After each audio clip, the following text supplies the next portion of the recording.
equals does your device need fixing? We offer a free diagnosis. We pick up and deliver right to your door, no calls or travel needed. We send you a quote before repairing, and only go ahead if you approve it. Easy, transparent, and professional. Link in description. Welcome to our detailed tutorial on replacing the original cable of your Thermomix TM6. This process is essential for maintaining the performance and safety of your appliance. Let's get started with the tools you'll need. You will require a Phillips screwdriver, a flathead screwdriver, a pair of wire cutters, and a soldering iron. Make sure you have a clean workspace and wear safety gloves to protect your hands. First, unplug your Thermomix TM6 from the power source. Safety is paramount, so ensure that the device is completely disconnected. Next, using the Phillips screwdriver, remove the screws located at the base of the Thermomix. There are typically 4 screws that need to be taken out. Keep these screws in a safe place as you will need them later. Once the screws are removed, gently lift the base cover off. Be cautious as there may be wires connected to the cover. Now, you will see the internal components of the Thermomix. Take a moment to inspect the area for any dust or debris. It's a good idea to clean the internal parts with a soft brush or a cloth to ensure optimal performance. Now, locate the original cable. It is usually connected to the power supply board. Carefully disconnect the cable by unscrewing the terminal screws. If you find this step challenging, remember we offer professional diagnosis without obligation.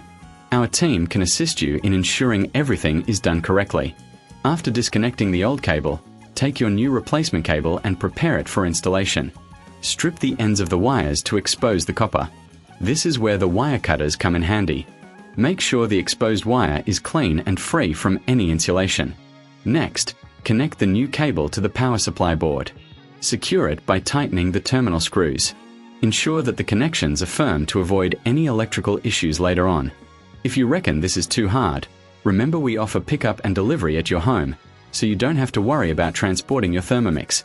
Once the new cable is connected, it's time to reassemble the Thermomix. Carefully place the base cover back on, ensuring that no wires are pinched or caught. Reinsert the screws you removed earlier and tighten them securely. This will ensure that the base is firmly attached and safe to use. Before you plug in your Thermomix TM6, take a moment to double-check all connections and ensure everything is in place. If you have any doubts, we provide a quote before repair, so you can make an informed decision about any professional help you might need. Finally, plug in your Thermomix and test it to ensure that the new cable is functioning correctly. If everything works as expected, congratulations! You have successfully replaced the original cable of your Thermomix TM6. If you encounter any issues, don't hesitate to reach out for assistance. Remember, no calls, no travel. We are here to help you with your Thermomix needs right from your home. Does your device need fixing? We offer a free diagnosis. We pick up and deliver right to your door, no calls or travel needed. We send you a quote before repairing, and only go ahead if you approve it. Easy, transparent, and professional. Link in description.